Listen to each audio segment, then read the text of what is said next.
Bueno, con los cálculos que obtuvimos en el video pasado, ¿qué calculamos? Calculamos Q de calentamiento mínimo, Q de enfriamiento mínimo y la temperatura del punto pinch. Entonces, otra vez, Q de calentamiento mínimo, Q de calentamiento mínimo, Q de enfriamiento mínimo,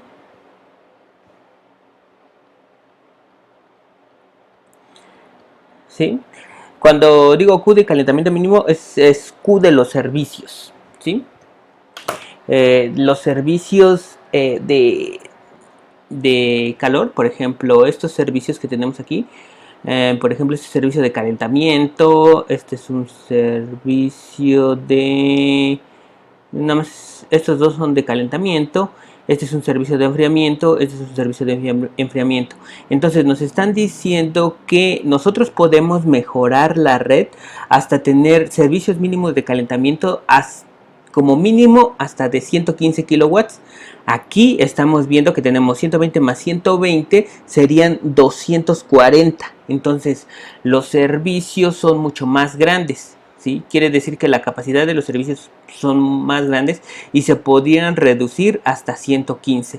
Eso es bueno porque pues vamos a tener un mejor aprovechamiento de energía. ¿Esto qué quiere decir? Quiere decir que nosotros vamos a tener un intercambiador, puede ser un intercambiador de 100 y aquí un intercambiador de 15. Ajá. Podría ser, es un ejemplo nada más. Uno de 100 y otro de 15. Y pues al tener una menor cantidad de capacidad, los intercambiadores requerirían menos vapor. Aquí por ejemplo requieren vapor para generar 240 kilowatts. Nosotros requeriríamos vapor para generar solamente 115 kilowatts. Esto en el caso de los servicios de calentamiento. Para el caso de los servicios de enfriamiento, aquí nosotros tenemos dos servicios de enfriamiento que serían uno de 75 y uno de 120. En total serían 195 kilowatts, ¿sí? De servicios de calentamiento y enfriamiento. De servicios de enfriamiento, perdón. Entonces nosotros podríamos reducirle hasta 70 kilowatts. ¿Sí? Podríamos tener aquí uno de 20 y uno de 15. Ajá. ¿Sí? Esto si el aprovechamiento de energía fuera mucho mejor en esta red de intercambiadores de calor. Y eso es lo que queremos hacer, mejorar la red de intercambiadores de calor. Entonces, bueno, eso es lo que obtuvimos. ¿Sí? Nos da una idea de cuál es el límite que podemos al límite al que podemos llegar, y también nos da un parámetro que vamos a utilizar después para hacer la red de intercambiadores de calor, que es la temperatura del punto pinch. Entonces en este caso nos salió que es cuando la cantidad de calor es igual con 0. Entonces voy a ponerle T del punto pinch es igual a 90 grados centígrados. Ajá. Y si se acuerdan, nosotros utilizamos una expresión: temperatura de las corrientes calientes es igual a temperatura de las corrientes calientes más menos delta T sobre D2. Ajá. Entonces, para encontrar la temperatura del punto pinch de las corrientes calientes, va a ser esta fórmula a la inversa. Lo vamos a corregir. Va a ser la temperatura del punto pinch más delta T mínima sobre D2. Entonces la temperatura del punto pinch de las corrientes calientes va a ser igual a la temperatura del punto pinch que calculamos, que fue 90 grados, más delta T mínima sobre D2, que sería 20 sobre D2 igual con 10. En total, la temperatura del punto pinch para las corrientes calientes va a ser igual a 90 más 10, van a ser 100 grados centígrados. Ok. Y la temperatura del punto pinch para las corrientes frías nos dice que acá lo utilizamos como temperatura del punto pinch de las corrientes frías o las temperaturas frías más delta T mínimo sobre D2. Entonces sería lo contrario. la temperatura del punto pinch, la misma, pero ahora sería menos delta T mínima sobre D2. Entonces la temperatura del punto pinch de las corrientes frías va a ser igual a 90 menos, que serían 20 sobre D2, que serían igual a 10. Entonces la temperatura del punto pinch de las corrientes frías va a ser igual a 80 grados centígrados. Y si se dan cuenta, entre 100 y 80 ya tenemos una diferencia mínima de temperatura de 20 grados centígrados. Entonces estos parámetros después vamos a utilizarlos para diseñar nuestra red de intercambiadores de calor. Por el momento lo dejamos así. Otra cosa que vamos a revisar es el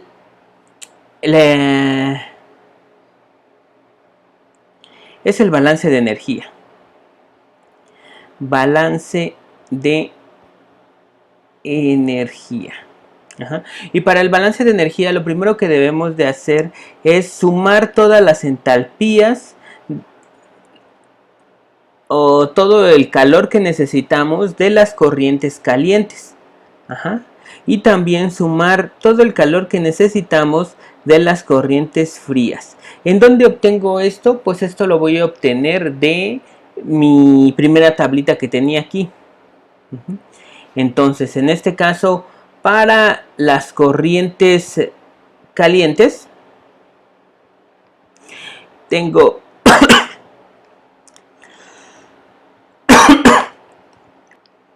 que va a ser la suma de todas las entalpías de las corrientes calientes. En este caso, ya sabíamos que la entalpía serían 75 más 90 más 120. Esto solamente de las corrientes calientes. Entonces 75 más 90 más 120. En total tendría 285 kilowatts. Eso es lo que necesito para que mi sistema llegue a las temperaturas. 285 kilowatts. Esta es la cantidad de energía que necesito para llegar a las temperaturas que me están pidiendo el proceso. Y para las corrientes frías, pues voy a tener estas dos, que serían de 220 más 210 más 120. Entonces serían 210 más 120. Serían 330 kilowatts. Entonces la sumatoria de las entalpías de las corrientes frías van a ser 330 kilowatts. Y entonces ya tenemos también Q mínima de calentamiento. Tenemos entonces Q mínima de calentamiento, que sería igual a 115 kilowatts. Y tengo Q mínima de enfriamiento, que va a ser igual a 70 kilowatts. Entonces quiero saber qué tanto calor puedo aprovechar de las corrientes frías para calentar a las corrientes calientes. Quiero saber cuál es el calor máximo que puedo obtener, ¿sí? Bueno, ese calor máximo es el de esta gráfica que tengo acá, ¿sí? La integral de estas dos curvas, o sea, esto de color azul, es a lo que vamos a llamar calor integrado. Calor que se puede obtener de las corrientes calientes para calentar a las corrientes frías. Ese calor integrado va a ser el máximo que puedo obtener, y el máximo calor integrado que puedo obtener va a ir acompañado de la Q mínima de calentamiento y de la Q mínima de enfriamiento. Entonces, ¿cómo calculo ese calor integrado? Pues puedo hacerlo de dos maneras. Entonces, el calor integrado va a ser igual a la sumatoria de la entalpía de las corrientes calientes menos la Q mínima de enfriamiento. O puede ser la sumatoria de las entalpías de las corrientes frías menos la Q mínima de calentamiento. Entonces, en este caso, sumatoria de las entalpías de las corrientes calientes van a ser 285, ya sabemos que son kilowatts, menos la Q mínima de calentamiento, que serían 70 kilowatts. Bueno, no le estoy poniendo unidades ahorita. 70. Entonces, esto sería un total de 215 kilowatts. ¿Sí? Y para la siguiente, pues en este caso sería las entalpías de las corrientes frías serían 330 menos Q mínima de calentamiento, que serían 115. En este caso me da otra vez 215 kilowatts. Entonces, ¿qué significa estos 215 kilowatts que estoy marcando aquí como calor integrado? Ese es el calor máximo que puedo obtener de las corrientes calientes para calentar a las corrientes frías. Aquí, si se dan cuenta, solamente estoy utilizando un intercambiador con calor integrado, que sería el de 90 kilowatts. ¿Sí? Un intercambiador que utiliza una corriente caliente para calentar una corriente fría, corriente caliente que sería la 4, para calentar la corriente fría que sería la 1, es un intercambiador de calor integrado. En este caso, ese intercambiador de calor integrado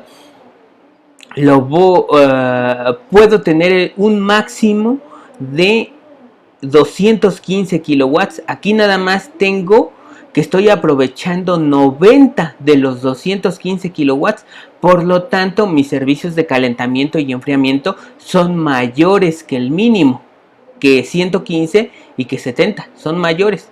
Entonces, si tenemos el máximo calor integrado, vamos a tener los mínimos servicios de calentamiento y los mínimos servicios de enfriamiento. Entonces, eso es lo que hasta ahorita lo que hemos utilizado, lo que hemos calculado. Ya después vamos a ver cómo mejorar la red de intercambiadores de calor, pero por el momento estaríamos obteniendo los parámetros base, como que nuestros límites de calor máximo que puedo obtener y nuestros mínimos servicios de calentamiento y mínimos servicios de enfriamiento.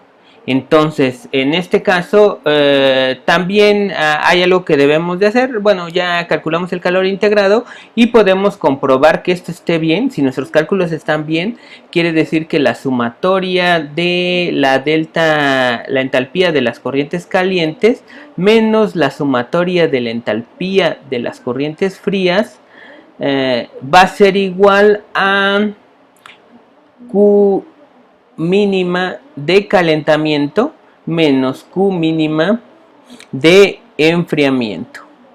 Entonces, en este caso, delta H de calentamiento sabemos que va a ser igual a 285 menos delta H de las corrientes frías va a ser igual a 330. Y esto, Q mínima de calentamiento, va a ser igual a 115 menos 70. ¿Sí? En este caso nos daría que esto sería menos 45 y esto sería igual a 45. Bueno, van a ser igual en cuanto al valor absoluto.